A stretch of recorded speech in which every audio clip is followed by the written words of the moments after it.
Picture this. A target list. 15,000 names.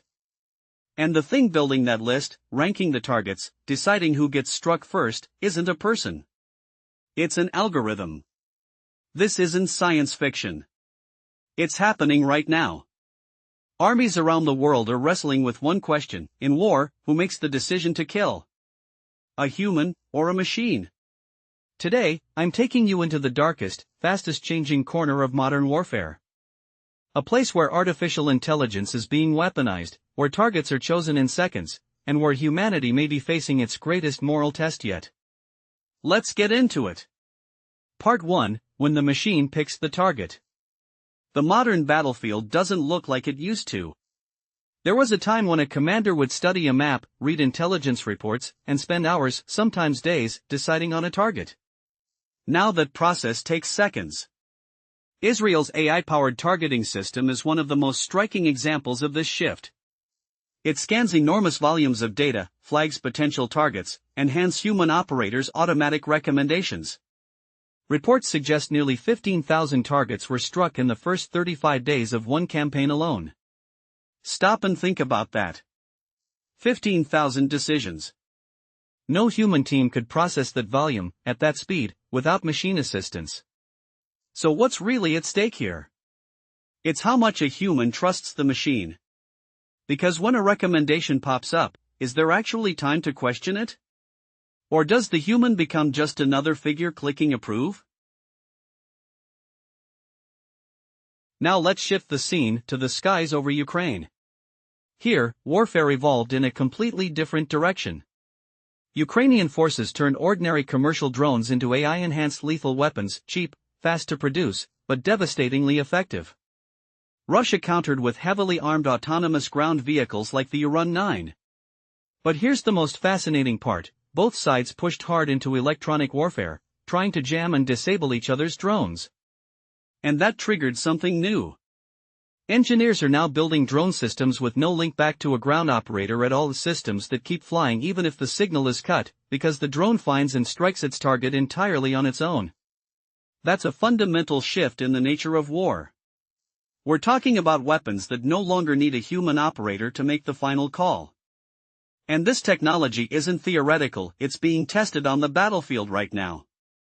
As we speak. Part 3, the giant rivalry, the US, China, and the speed race. So where do the major powers stand? According to defense analysts, the United States holds a qualitative edge in military AI, built on advanced algorithms and deep learning systems. Defense research agencies have built a software backbone that spans everything from target detection to complex autonomous decision-making. China is playing a different game entirely. Beijing is pouring resources into drone swarm technology, thousands of unmanned aerial vehicles moving as if they share a single mind. China's ability to slash manufacturing costs and integrate new technology into its forces at speed is quietly reshaping traditional balances of power. At one major military parade in Beijing, the headline act wasn't marching infantry or rumbling tanks. It was unmanned ground vehicles, underwater systems, and autonomous combat aircraft designed to fly alongside man jets. The real competition here isn't measured in troop numbers anymore. It's measured in algorithm speed, autonomous system capacity, and manufacturing scale. A quiet race, but one whose consequences will be anything but quiet. Part 4, tech companies are in this war too. And here's maybe the least discussed part of this story: AI companies themselves are now caught in the middle of this debate. Defense departments want to deploy advanced AI models for military use. But some AI companies have pushed back on having their models used in fully autonomous weapons systems or mass surveillance. Contract negotiations have turned tense, centered on exactly which uses are acceptable. Some companies are holding firm on human accountability, others are leaning further into defense partnerships. That tension is proof that the tech world can no longer stay separate from the battlefield. The line between Silicon Valley and the Pentagon gets blurrier by the day. Part 5, can the law keep up? So can international law keep pace with all of this? Short answer, no. Or at least, it's falling badly behind. International humanitarian law doesn't even have a single, universal definition for a fully autonomous weapon system. The International Committee of the Red Cross defines autonomous weapons as systems that select targets and use force without human intervention. The US approach is a bit different. It allows that an operator may retain the authority to monitor and, if necessary, override the system. But one question still hangs in the air: if an autonomous weapon fails to distinguish a civilian from a combatant, who's responsible? The engineer who designed it? The commander who deployed it? Or no one at all? The UN Secretary-General has repeatedly raised a chilling concern: if wars come to be fought entirely by autonomous systems, humanity could enter an era of conflict it can no longer control, one that's crueler and far less accountable. This isn't just a debate about technology anymore. It's a debate about humanity's own future. Part 6. So what happens now? Fully autonomous weapons haven't taken over the battlefield completely, not yet.